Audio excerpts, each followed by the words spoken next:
Okay, can we have eyes this way then so we're ready to make a start?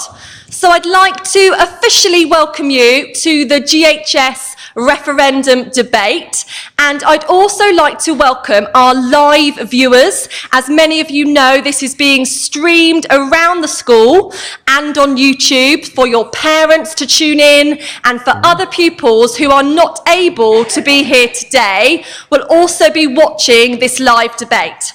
So, thank you for completing your straw poll cards on the way in.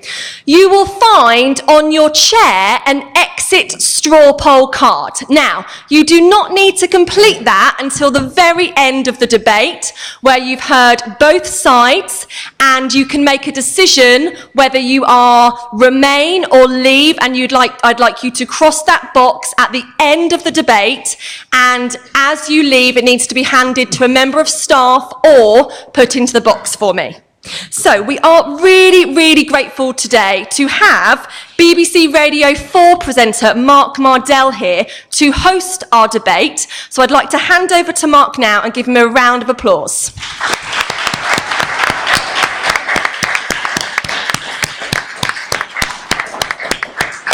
Good afternoon and welcome to you all. I'm sure you've heard it so many times, but we're facing a historic, once-in-a-lifetime decision that will hugely affect your future one way or the other. Of course, I know that some of you can vote, some of you can't. I've even heard it from teenagers of my acquaintance that it's grossly unfair. Not that 14-year-olds don't get to vote, not just that, but they don't get more votes than their 90-year-old gran who won't have to face the decision for very long, but that's the way it is.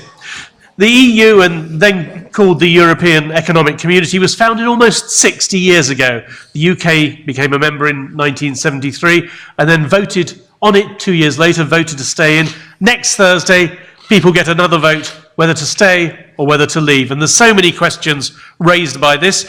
We've had flamboyant disagreement on both sides because the consequences are very big, but I'm sure we're going to get very reasoned debate here. And we're very honoured that two local MPs can join us, help us to make the decision.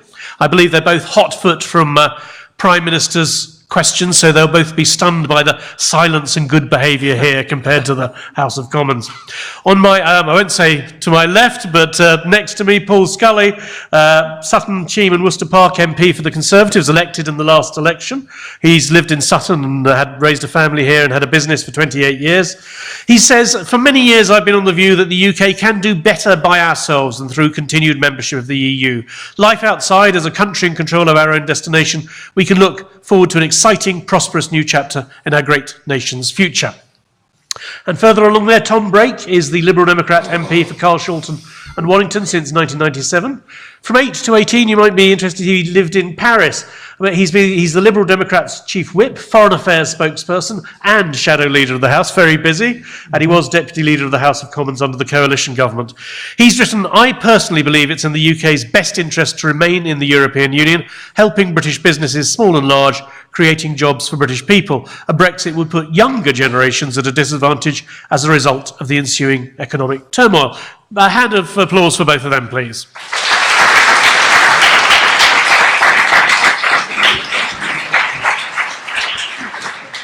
So we'll move straight to questions. Sometimes I'll take a couple together, sometimes just one, but for the first one I'd like to take questions 1 and 2, please.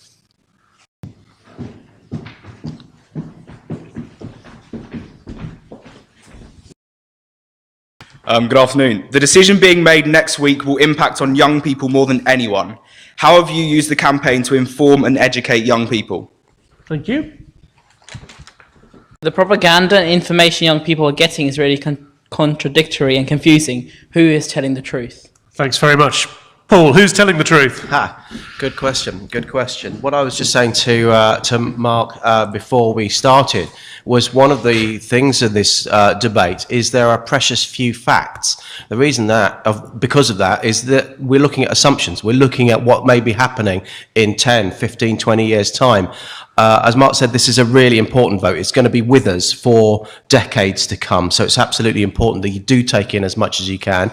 But at the end of the day, we are going to be voting with our best estimates about what happens in our future. So it is very difficult. I mean, I've seen some of the debate from the Leave side where people have been questioning the figures about exactly how much we do pay to the EU. Nonetheless, we do pay £10 billion net to the EU. But on the other side, we've seen some of the doom and gloom and the four horsemen of the apocalypse that is going to be happening if we actually have a Leave vote. All I'd say to that is that a prime minister, no reasonable prime minister would actually have a referendum when there's a 50% chance of recession, war, these kind of things. So I think you have to take a view, you take your own view and see where you're going. But in terms of the first question about younger people, you're absolutely right. This is a decision that is going to affect young people disproportionately more. It's about opportunity. And I've been speaking about an optimistic future, about a world to trade with. Keep on trading with Europe, but also a world, opportunities around the world as well as we move to a global economy. When in 1975, when we had the referendum, we didn't have the big cargo ships bringing clothes from Bangladesh, products from China in quite the same numbers as we do now. We certainly didn't have the internet, which makes it really easy for you to pick up your smartphones or computers and order things off eBay, Amazon, or indeed work as coding or whatever job for an American company, for a Chinese company, wherever you are based, even if it's from your front room. Thank you very much. Tom? Well, first of all, yes, you're right that this probably has the largest impact on young people. Mark said it was a once-in-a-lifetime decision. It's not a once-in-a-lifetime decision, it's a once-ever decision. So if we decide on the 23rd of June to leave the EU, I don't think there will ever be an opportunity where we could choose to go back in. For 16 and 17-year-olds in particular, my party, the Lib Dems, we pressed very hard in Parliament to try and get the vote for 16 and 17-year-olds in this referendum, because we thought the impact on that group of young people was the most significant of all, because they, in my view, of the opportunities that they will lose or will lose out on if we come out of the EU, so that's the opportunity to live or work, or many years later perhaps retire in an EU country, could be lost if we were to come out of the European Union. So I want those opportunities to be available to young people. And of course there is a real risk that if the various experts who are predicting that there would be an impact in terms of a recession, an impact in terms of a couple of further years of austerity, when we have companies like Rolls-Royce just today announcing that they've written to all their employees saying that they would have to consider whether to invest in the UK, that will also have an impact on the opportunities young people will have in terms of jobs in the future, if the predictions are that the economy is going to suffer as a consequence of this. Now, there is an issue in terms of politicians making these arguments, because frankly, I don't think politicians are trusted on either side of the argument. But if I look at the experts that believe that we are better off in the EU who appear on this leaflet, for instance, so we've got a range that spans from Francis O'Grady, who is the TUC General Secretary, to Mark Carney, the Bank of England Governor, via Simon Stevens, the Chief Executive of NHS England, or Martin Lewis, the Consumer Champion from Moneywise, or indeed Stephen Hawking, who you will know. All of these people, who are not politicians, are lining up behind the Remain campaign, because in their view, we would suffer economically if we were to leave the European Union. And also, in my view, we would suffer in terms of the influence that we would have as a country. I am proud of being British. I'm ambitious for our country. I just happen to believe that we can be even more effective, even more ambitious, if we are both strong as a country, but also a big player within a major organisation like the European Union, an organisation which acts on behalf of 500 million people, and we're always going to be stronger working within that context than we would be as a country by ourselves, seeking, for instance, to negotiate trade deals with countries like China or India. Thanks very much. I'm sure Paul wants to come back on that, but we've got a couple of questions, or lots of questions actually, on the economy. So let's hear those. 3, and if I can jump forward to 13, please, if you could come the podium. Now, I won't generally have anything to say because it's not my business, but on this, on what the question about the clarity, I did want to say something as a journalist because it's been a very frustrating campaign to cover because for a couple of reasons. I know that the audience, I know people want clarity. But as has already been said, it's very difficult to make predictions about the future. Historians finding it difficult enough to decide why stuff did happen rather than what's going to happen. You know, if you said to somebody, what's my health going to be like in 5 years if I eat 5 hamburgers a day? Well, you can make a guess that it won't be great, but you can't actually say for certain. You can't say for certain what anything would be like in 5 years. That's one part of the difficulty, but it's not the only one. A referendum is a binary decision. It's black and white, yes or no, in or out. And the people running the campaigns on both sides are not necessarily the government. There are those in the Leave campaign who are part of the cabinet, who are likely to be part of a future cabinet, but there are also people on the other side. So we don't know. You can vote. If Britain voted to leave, we don't quite know what the government would do with that decision. So that's yet another uncertainty. So, you know, I can, as a journalist, I'd say, I'm sorry, we try to provide as much clarity as possible, but it's not always, it's not only not easy, there's no way of predicting the future with any certainty.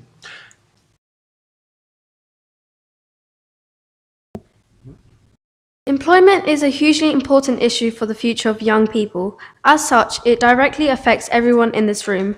How would employability be affected if we leave the EU? And would it be possible to work abroad? If the UK leaves the EU, what would be the effect on travel around the European countries? Thank you very much. Paul, do you want to come back on, first of all, the economy? Yeah, in terms of some of the things we've heard, I mean, you then speak to people like Anthony Bamford, the boss of JCB. He finds it easier, in many examples, to sell his diggers, the JCB diggers, to America with the tariffs that they have, over and above trying to sell it into the European Union with the regulations that he then has to come into. I actually met a chap called Lance Foreman who runs a salmon smoker in London, and he had to pay for a whole load of repackaging of his smoked salmon to say contains fish. How daft is that? I remember when my son, many of you, I see some of you got your badges on. When you had your birthday, when you were younger, you may have had a birthday card with a badge on it. I remember my 2-year-old son, as was then, having a I am 2 badge. And it actually literally said on it, not suitable for children under 36 months. There are a lot of times when just these regulations are just crackers. And this is why James Dyson has been talking about regulations and directives that has affected him as well. When you have 30,000 lobbyists sitting in Brussels working for the big multinationals that can afford them, that actually tend to penalise smaller businesses. So James Dyson, for example, when he invented his bagless vacuum cleaner, the traditional vacuum cleaner manufacturers managed to lobby Brussels to bring in rules that insisted that vacuum cleaners had to be tested in a dust-free environment. Well, how crackers is that? When you, obviously the whole point of a vacuum cleaner is to pick up dust. But to answer your questions, you were asking about jobs. I think it's absolutely crucial that you do look at jobs.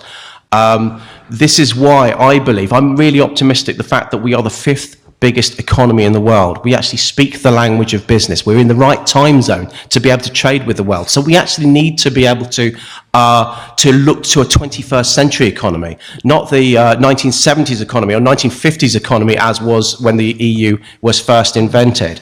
If you look at the European Union as a whole, it's a job destroyer. It's not a job creator. One of the big issues that we have around migration at the moment is because we've had a particularly strong economy, because we have a good mix of economy selling into the European zone, but also to continents around the world. And the other continents, our share of trade is increasing quite rapidly. So you have youth unemployment in Spain running at about 40%. You have Greece running at nearly 50%. Some huge problems within the Eurozone, and we certainly don't want to be able to be shackled to the only continent apart from Antarctica that hasn't grown over the last 10 years. And so this is why we need these further opportunities. And bearing in mind, 95% of companies in Britain do not trade outside the UK. frankly. They certainly don't trade with the EU. And so what we don't want to do is be burdening those companies with the regulations that should really only relate to those companies trading within that single market within the EU. I've forgotten the other question. Well, I'll come back to that. That was about we'll be able to travel in Europe. But I mean, let's just stick on the economy for the moment. Yeah. I mean, what about Tom's point that all the big financial institutions, all the independent world institutions, most of the academic economists say there would be a shock? Yeah, I mean, look, in terms of the academics and some of the big think tanks, these are the same people. Many of them didn't predict the 2008 crisis. They didn't see the Greek economy crisis. They didn't call that wrong. They also said we should join the euro. Many of these organisations said that we should join the euro. It's been proved that that was absolutely the right decision, was to steer clear of the euro. They were wrong then, they're right now. In terms of companies like Rolls-Royce, if you look at actually what's helped Rolls-Royce in recent years, their biggest single order, which saved them from the abyss, was actually from Emirates Airline, based in Dubai. Which actually then comes back to the travel, because Emirates Airline is part of the single European air policy. So when you hear about flights going up in price, that actually relates to any airline flying across Europe, including Dubai-based Emirates, including Abu Dhabi-based Etihad, these countries. So we're actually moving towards a more global system. And so I think that will actually help you in terms of your job opportunities, but also giving our companies here far better opportunities around the world that will really set us up as a great economy. And that will help create and maintain the jobs that you need going into the future. Thanks. Now, Tom, so let's deal with this in two parts if we can. How would employability be affected if we leave the EU, do you think? Well, I mean, you earlier, Mark, referred to the range of national and international organisations that believe that we will be worse off financially if we were to leave the European Union. And it does worry me a little bit that the Leave campaign are dismissing the International Monetary Fund, the World Bank, the OECD, the Office of Budget Responsibility, the IFS, Mark Carney, the Governor of the Bank of England, Francis O'Grady, Simon Stevens, and Richard Branson. They are saying that all of these people are wrong. All of these people are wrong, and the people who are right are Nigel Farage, George Galloway, and Boris Johnson. And yes, Paul can quote a couple of businesses, JCB, which has the owner has a particular political position, I would suggest, which may be dictating what he's saying rather than whether actually it's easier to trade with America than it is with the European Union. So all of these organisations are saying we are going to be worse off, and that means fewer jobs for young people. And Paul has quoted Rolls-Royce. I said today Rolls-Royce have written to their employees. Now, who knows better about the business impact on Rolls-Royce than Rolls-Royce? And Rolls-Royce today have written to their employees saying we would be at risk, our investment would be at risk if we were to leave the European Union. So that is what Rolls-Royce have said today. So, Paul, you're entitled to your views about Rolls-Royce, but Rolls-Royce have made their views very clear, and they have made them very clear today. Now, there are a lot of other facts that are being deployed. Now, the fact that I quote in terms of the businesses that do trade with the European Union, I would put at something like 20%, because if you take a company like Airbus, so Airbus in the UK, they employ directly 15,000 people. And incidentally, Airbus also have written to their employees saying our investment would be at risk if we were to leave the European Union. They have working for them in supplier companies a further 100,000 people. Now, accept that those supplier companies may not work exclusively for Airbus, but they do. In some cases, often suppliers, in fact, supply only one business That's not a very sensible thing to do. In other cases, yes, they may supply a range of businesses, but Airbus employ 15,000 people, and they obviously trade a lot with the European Union, and they have working for them in supplier companies a further 100,000 people. And that's why I think the figure of 5% is actually wrong, and actually it's probably a fifth the businesses that trade with the EU. And of course, even if businesses don't necessarily trade now with the EU, they may want to do that in future and would therefore want to comply with the rules that the EU draws up. In relation to business, for instance, often rules which are very sensible, which I suspect that if we were to leave the EU, actually those rules would be left in place because our government would think, well, actually, having looked at these rules, actually they're perfectly sensible, and many businesses would want to comply with those rules because they know that if they wanted to trade with the EU in the future, if we were to leave the European Union, they would in any case have to comply with them. What about the other half of the question, which was, would it be possible to work abroad? I take it that means within the European Union. And what would be the effect on travel around the European continent if we left? Well, I think the honest answer about working in other EU countries is that we simply don't know what the answer is. Now, we can speculate, but I think what we do know, and I accept that one of the problems with this debate is that because no country has left the European Union, with the exception of Greenland, which left about 30 years ago, at a point when the European Union was very different, and Greenland has a population of 15,000 people, we have a population of 65 million, it is very difficult to predict what the likely outcome is. But what we do know for certain is that at the moment, because we are members of the European Union, if you want to go and live and work in an EU country tomorrow, if you are the best, if you see a job advertised and you are the best person for that job, you can get that job.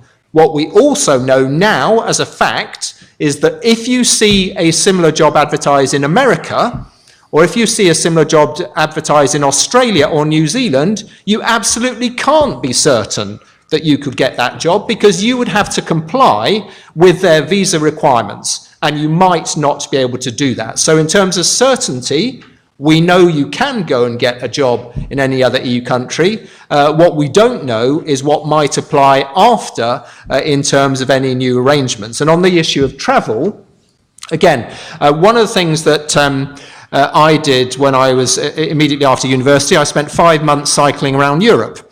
And this was back in 1983. So in 1983, there was an Iron Curtain which separated the East and West. But I got visas. I got visas to travel into Czechoslovakia, Hungary, and Yugoslavia, and went over and I met young people who were very much like me, who had the same aspirations. They wanted to be able to travel, and they couldn't at that time. They wanted to be able to read a newspaper and know what was in it was roughly true. They wanted to be able to listen and watch anything they wanted on television. I felt a real affinity with them, and that's why, incidentally, I'm very pleased that those countries have joined the European Union, and we have helped them become democratic countries like ours. But again, we don't know what might happen if in the future the UK were to leave the EU. We don't know simply whether the EU might, in some circumstances, I think it's unlikely, but they might in some circumstances impose visas. We simply don't know, but I think it's unlikely. Paul, what do you think? Yeah, just in terms of moving around, what I hadn't realised until this weekend, I was reading a United Nations report, because that's how I roll on a weekend. Immigration, there's actually more people living in America, British people living in America, than there are in the EU. There are more people living in Australia, British-born people living in Australia, than there are in the EU. These are the sort of figures I hadn't actually quite realised. When you hear the debate, these are things I'd picked up myself. And so there are people moving around the world in this global economy, all the time, and it's getting more and more so as our trade moves away from the EU. Even the EU itself, when we first joined, the EU took about, I think it had about 34%, something like that, of the world's GDP, the world's trade. That has shrunk down quite considerably now, and the EU themselves predict that to go down to 10% of world trade. Bearing in mind then, it was only a few countries, it's now 28 countries. So the EU is expanding, but their percentage of trade is coming down. So again, the opportunities are around the world. But also in terms of migration and coming back to the jobs, it's a two-way thing. So actually, one of the things that we've been looking at in terms of from the Leave campaign is the freedom of movement of people within the EU. Because what I believe in is, as a son of an immigrant, I want to be able to enjoy the best of immigration that I've seen myself firsthand. But I do want to be able to control it in terms of infrastructure, in terms of jobs and opportunities as well. Well, the next question, shall we do it at a level play? So coming back to the jobs, it's actually making sure that people can that the jobs are available for British people, but we can also attract the very best entrepreneurs to invest into our businesses and actually create those job opportunities as well from other parts of the world coming into the UK. I wasn't trying to shut you up. It's just the next couple of questions are directly related to that. Or at least I'm going to skip ahead to 7 and 8, if I could, please. If 7 and 8 could come up. Or at least one of them. Are you 7 or 8? I'm 7. You're 7. Go ahead. Oh, here's number 8. He's 8. Carry on. Immigration is a topic we hear a lot about from the Leave campaign. If we remain in the EU, how will we ensure that immigration remains at a level that our public services can cope with? If we leave, what will happen to the EU citizens currently living and working in the UK? British values are important to us as pupils of Glenthorne High School, and we respect all cultures, religions and identities. Surely by such a focus on excessive immigration, you undermine these values. Thank you very much indeed. Tom, perhaps the first one really, if we remain in the EU, how will we ensure immigration remains at a level we can cope with? Well, first of all, in relation to immigration, it's worth pointing out that in the last year, roughly speaking, we had just as many people coming to the UK from outside the European Union as we did from within the European Union. So we do have a very significant number of people who are coming from countries like Australia and America to the UK, and it's worth pointing out that if people are worried about the level of immigration, and certainly some in the Brexit camp are saying that we should try and reduce the level of immigration to the UK down to tens of thousands of people, well, we would not achieve that by stopping all of the immigration from the European Union, because last year the number of people who came from outside the EU was roughly, I think, something like 160,000. So you'd still need to do something about immigration from outside the European Union.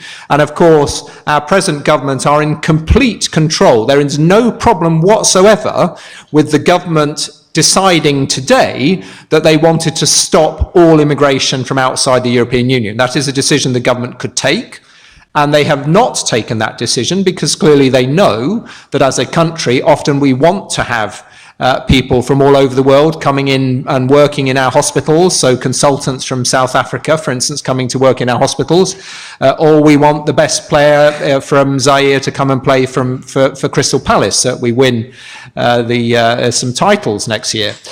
So we are a country that is open to immigration. So if we if we stay in the EU, I think the real challenge, and this is a challenge both for immigration from within the EU and immigration from outside the EU, I think the real challenge is making sure that we have our public services, particularly in the areas that are most affected, because there are many parts of the country that are actually relatively unaffected by immigration, but there are other parts of the country that are very heavily affected, where there has been, over a short period of time, a significant change in the population. We need to make sure that our government has in place the resources to ensure that whether it's school places or places places for people in GP surgeries, that those are available, because I do not doubt that the level of immigration that we have at the moment is unlikely to change significantly whether we stay in the EU or whether we come out of it. Paul, our questioner was worried that a focus on excessive immigration undermined British values of respect for culture and identity. Look, I think you'll get people like Nigel Farage that will chip in at those sort of things, and I think absolutely that kind of approach does. But mainstream thinking in terms of vote leave, and certainly my thinking, is to be able to control immigration and manage it, but doing it in a fair way, having a level playing field. I've talked about the opportunities around the world. One of the big issues that we have in Sutton at the moment, for example, is school places. The people that are in year 4 at the moment are going to be really struggling to get a secondary school place when they get to year 7. We need to be building 2 new schools. And part of the reason, not all the reason, because London has been expanding since Dick Whittington was a boy, frankly, but part of it is exacerbated by immigration. Why? Because people like to come to, when they think of England and job creation opportunities, job opportunities, they think of London, they think of the big cities. So people do tend to settle here. So we do need to manage it. But I see no reason why someone from Bangladesh, someone from China, someone from Australia with skills that we want should be behind the queue of someone maybe without a job offer with fewer skills from, say, Spain or Italy or Greece, those places where I was talking about youth unemployment being quite high. So I don't in any way say that we should be stopping immigration. I actually think we should be widening it, but certainly but we need to control the numbers, the overall numbers. So bringing in a wider culture, a wider view. As I say, my father was born in Burma, so I tend to sort of have that sort of global view. Tom talked about the fact that the numbers are vaguely the same, coming in from within the EU and coming from outside the EU. Well, those of you that are studying maths will see quite clearly, when you have 50%, roughly 50% coming in from the EU, that's 28 countries. You have 50% coming in from outside the EU, that's 164 countries. So you've got 164 people. So we are actually starting to temper coming down on reducing immigration from outside, but the EU, but it's really difficult to do. And so when we're trying to tackle the overall immigration with one arm tied behind our back, because we can do nothing from stemming immigration from within the EU because of the freedom of movement of people. Tom, it's an interesting point, isn't it? That I mean, I've heard people whose parents or grandparents may have come from India or the Caribbean saying, it's not fair. Why should somebody from Lithuania or Romania get the jump on our families? Well, I think one thing that Paul has helpfully done is highlight that there are significant differences of opinion within the Leave campaign about what their view on immigration is.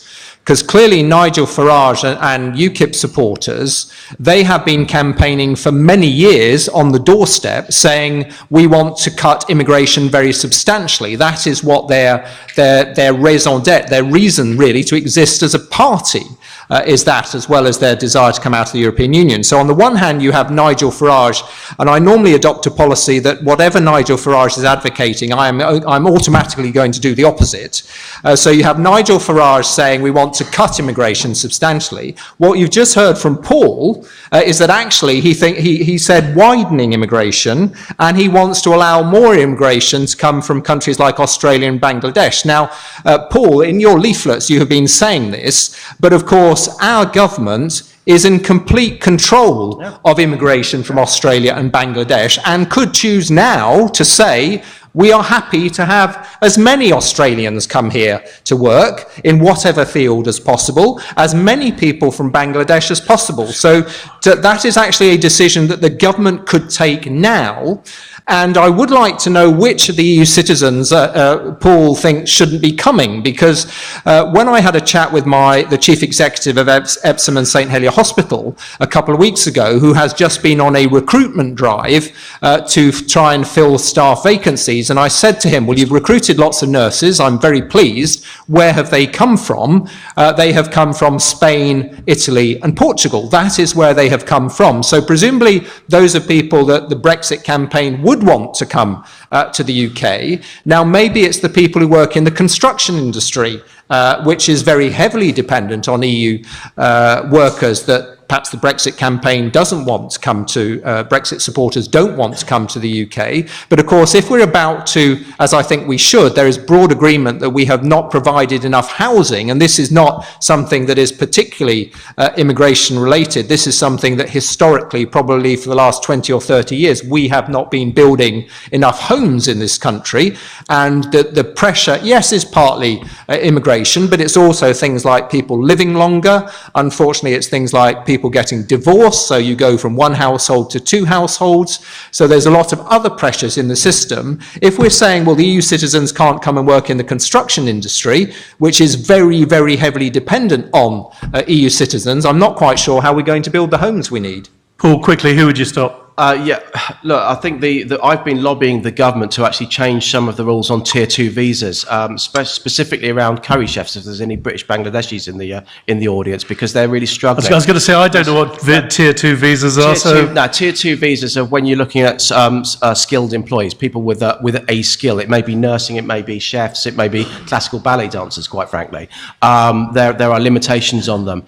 And so in terms of the NHS, there are 3 times the number of workers within the NHS from outside the EU as they are from within the EU. So you're looking at quite a narrow example in the St Helier, the recent example, but there are more people working from outside the EU. But I've been lobbying the government to try and change, to ease up some of the rules to allow sort of transition. The curry example that I said, the reason I say it's worth 4 billion quid to the UK economy, and it's actually struggling at the moment because of a specific recruitment crisis that we've got. Now, the government, Tom's absolutely right, the government could change the rules tomorrow, but they're not going to. Why? Because their actually manifesto commitment, the same one that I stood on, is, as Tom said, to control the numbers down to the tens of thousands, not the hundreds of thousands. So this isn't an EU problem. It's not something that's caused by the guys in Brussels. This is something that's actually caused by our membership of the EU and the dynamics between government and trying to actually control migration overall. What I would say, though, about Nigel Farage, 24th of June, is still going to be a Conservative government. Nigel Farage is nowhere near decision-making in this country. So he can talk as much as he likes, but don't worry, he's not going to be anywhere near the levers of power anytime soon. Thanks very much. He's quite keen on Boris, though, isn't he? But no, let's move on to another one. Question 5, please.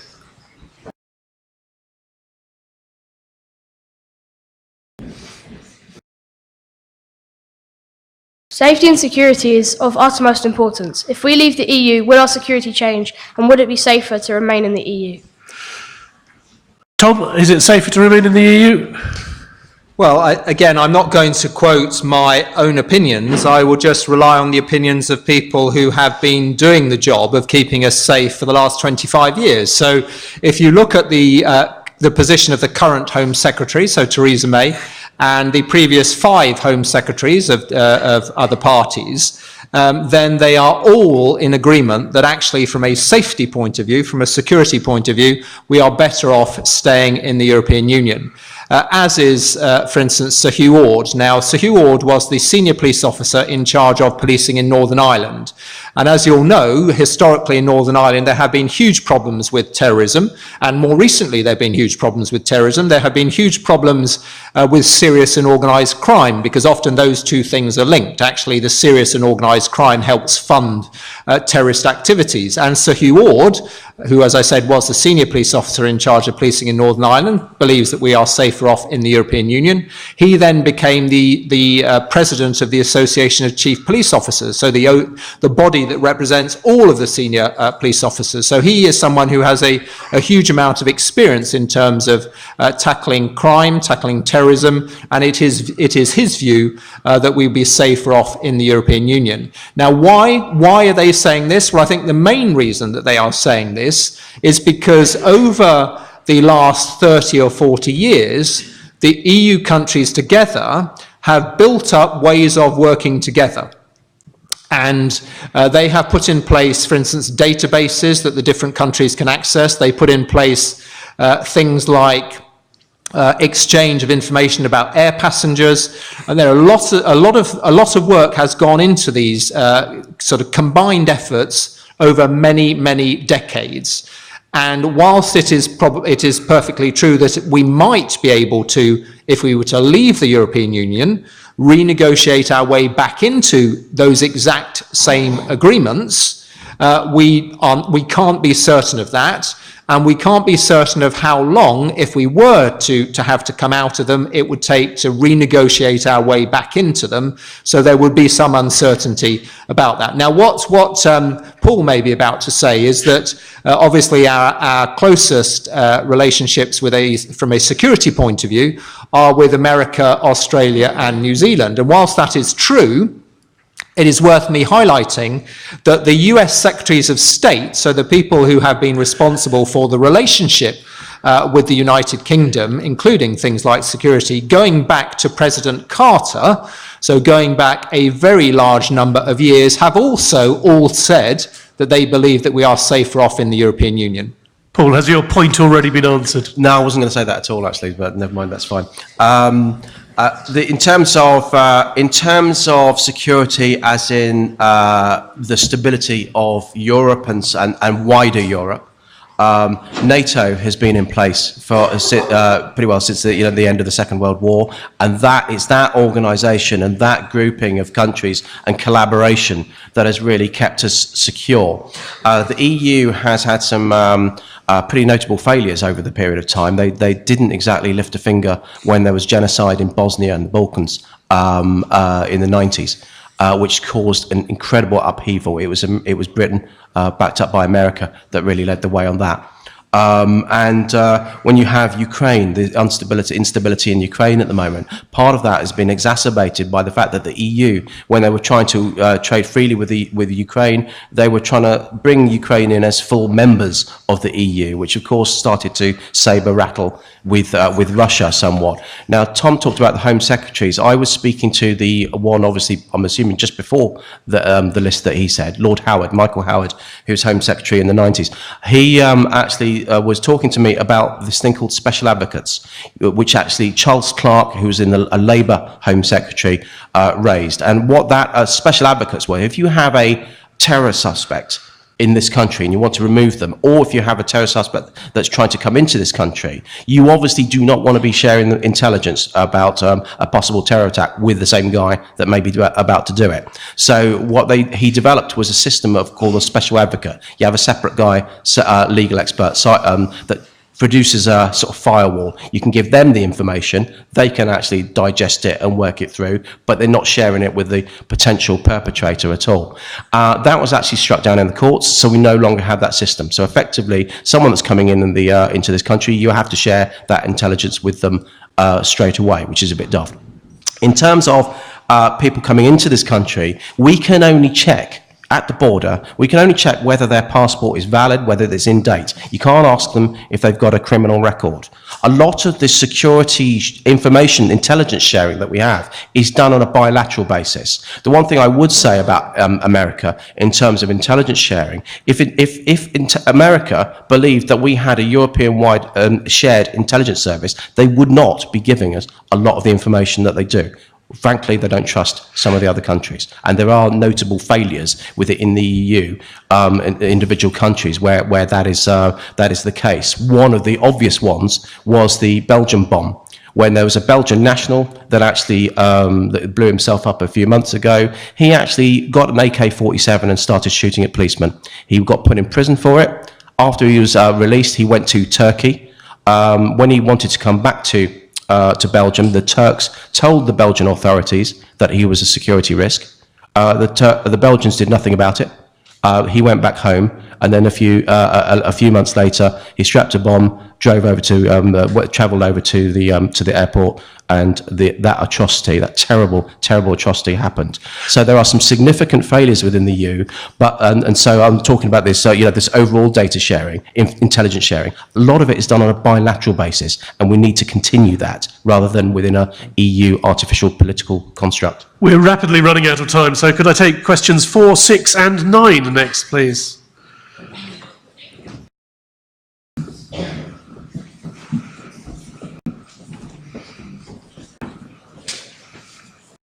If we leave the EU, what will our relationship be like with Europe? Will we still have a say in any European laws?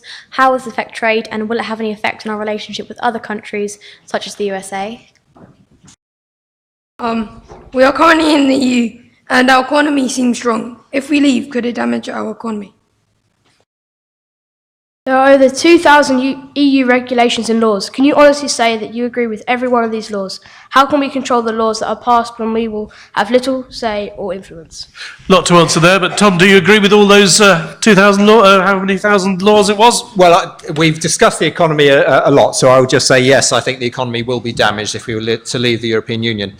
If we were to leave the EU, what would be the impact on our laws and trade? Well, the difficulty that we will have if we leave the European Union from a trade point of view is that probably, and the Prime Minister was saying this today, probably for a 10-year period, there would be uncertainty about what our trading relationship with the European Union would be. And what that means is that businesses that are looking to invest, they may well choose to invest in another country. If they don't know when, for instance, something is manufactured here and we export 44% of what we export around the world goes to the European Union, 44%. If those manufacturers don't know when that product arrives in France or Germany, they don't know whether it's going to attract a tariff, in other words, whether it's going to be, the price of it's going to be forced up. And we heard in Prime Minister's questions today that for the ceramic industry, the price of a ceramic product, if there are tariffs, would go up by 12%. So it would go up by 1/10 in cost. That means that that is going to be less competitive in the European Union market. That means probably fewer people will buy it, and that means an impact on jobs here. So there will be an impact on trade. There'll be lots of uncertainty for a very long period of time. In relation to the laws, of course, what we will find, and this is the case for Norway, which is not part of the European Union, but trades with the European Union, they have to comply with, according to the Norwegian government, a Norwegian government study, they have to comply with roughly 3/4 of the European Union rules and regulations. So even though they're not a member, they still have to comply with the rules and regulations, and incidentally, they also have to agree to freedom of movement. In other words, EU citizens can go and live and work in Norway without any restrictions. So although they're not part of the EU, actually they have to comply with lots of the rules. The final thing that I would say about these EU regulations, there was UKIP have an interesting video where they list the number of regulations that relate to toothpaste and hair products and so on. And what I asked, once this video had been shown, I asked the UKIP politician, how many of those regulations that you say relate to toothpaste and hair products would you actually get rid of? And the answer that came, well, there wasn't an answer. Because the fact is that many of those regulations are actually things that we want, because they're regulations about, for instance, things like the air quality of the air we breathe. They're regulations about the quality of the water on by our beaches. They're the quality of the water in our reservoirs, the quality of our water in our rivers. So actually, it's all very well banging on about these EU regulations, but in practice, most of them would probably be kept by the government. And the final thing I would say, Mark mentioned that I was a minister in the coalition government. I was deputy leader of the House of Commons. And what I know for a fact is that no government minister is going to want to spend a huge amount of parliamentary time introducing a bill to get rid of regulations. That is the most boring thing that a minister could seek to do. What ministers like doing is introducing new laws that relate to the health service, to transport, to our schools. The last thing they want to do is spend days and days and days discussing EU regulations, only to find out at the end of that process that actually probably 80% of them are fine and we're going to keep them anyway. So, Paul, the point is it's a theoretical freedom, but one man's red tape is another woman's maternity rights. Look, I think the thing is, when you talk about these the regulations and laws and how they relate to people and companies, do you remember the 95% of companies that I was talking about before?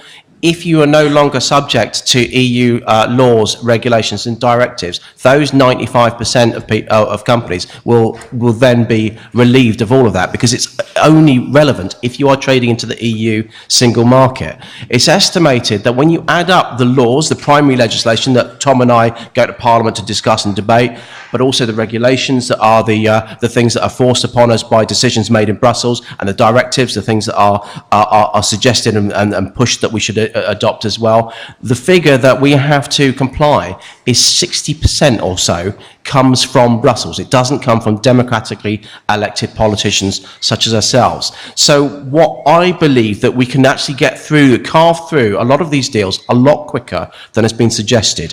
When you have 28 different member states, you're always going to have different agreements, different priorities. The Australian free trade deal is being delayed because of Italian tomato growers who are dumping cheap tomatoes on the Australian market. But actually, you know what, as someone that's run a business myself, last year I got a lease for my new office. It cost me quite a lot in solicitors' fees. It took me quite a long time to negotiate.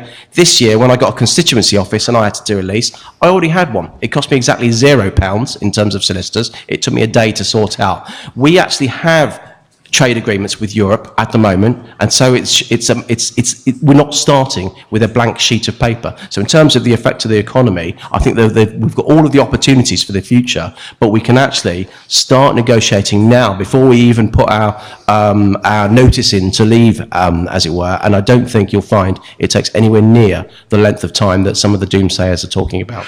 Thanks very much. We've got, I think, until 15:15, but we've got 4 questions left as I rate it. It's 10, 11, 12 and 14. Could we hear from you all? And if I've accidentally missed anybody up, come up as well.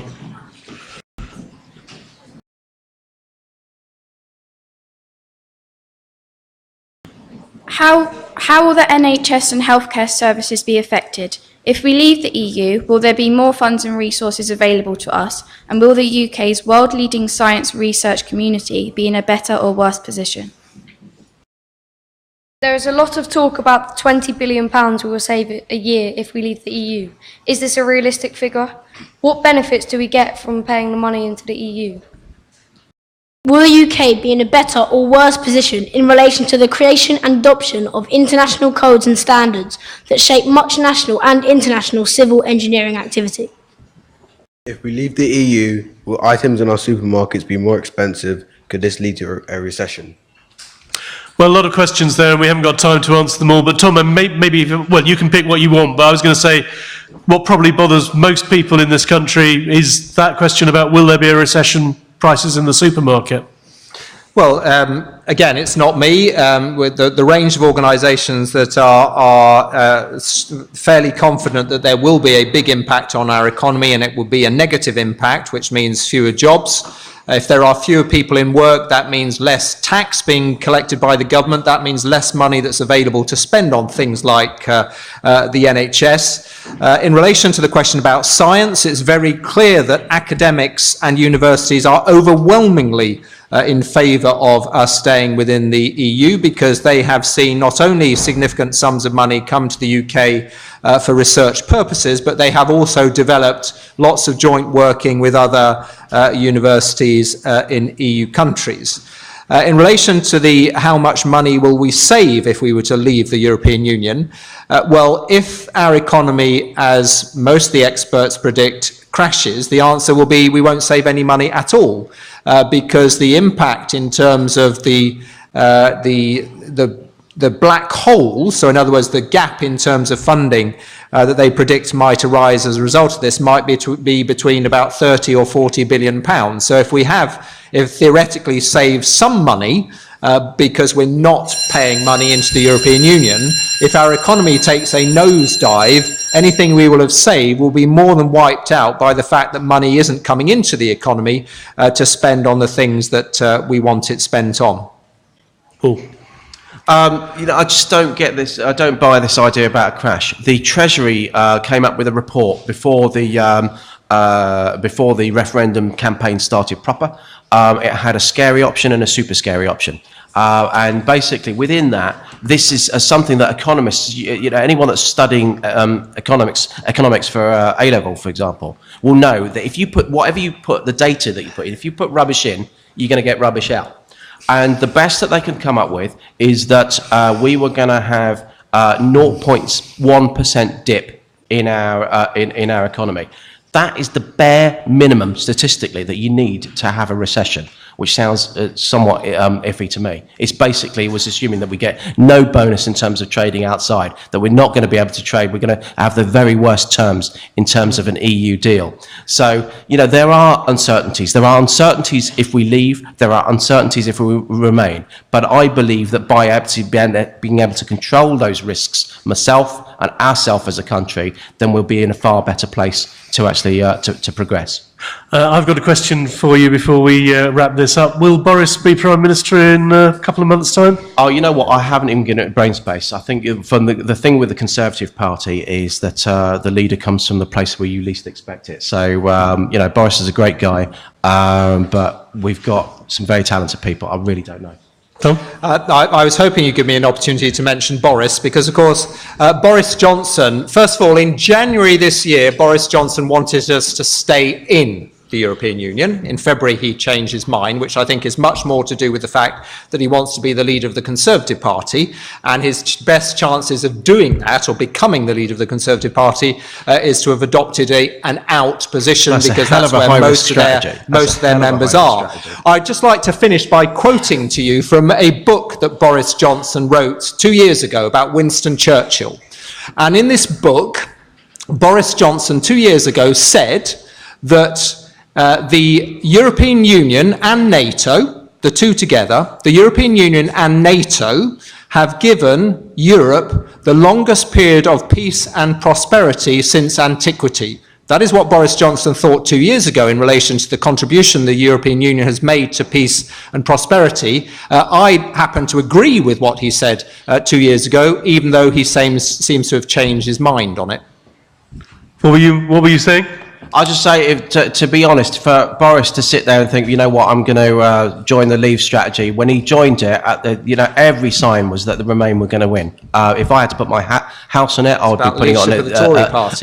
I'd be doing it. So actually, to be putting yourself in that position on what seemed to be a really, really difficult campaign to run is incredibly high risk. Just to do it on a personal ambition. I'm sure I know he wants to be leader. He's very ambitious. He's absolutely do that. But actually, to make a decision like that on that basis is really not credible. I spoke to him just a few weeks before he confirmed which side he was, and he was really mulling it over. He was really mulling it over because he wanted to have the confidence. He didn't have the confidence that I did, in my view, which I've held for a long, long time. But Boris has mulled it over. He's a bright guy, and that's the decision that he's come down to. Well, thanks very much, Tom Brake and Paul Scully. Thank you very much. Very good. Okay, pupils, please listen up, eyes this way. You need to remain in absolute silence because we're going to dismiss you row by row. You also, just waiting, Glenthorne, till you're absolutely silent. Please do not start standing up and moving because you're going to be dismissed row by row, nice and slowly.